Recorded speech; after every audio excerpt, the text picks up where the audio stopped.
సెలయేళ్ళు పారుతుంటే ఓ పిల్ల ఎదగులుగుతుండే లోన నదులన్నీ కలిసినట్టు పిల్లగా నవ్వెంత బాగున్నది నీలోన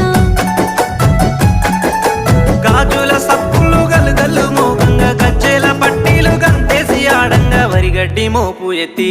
ఓ పిల్ల వయ్యారి నడుము పవే ఈ వేళ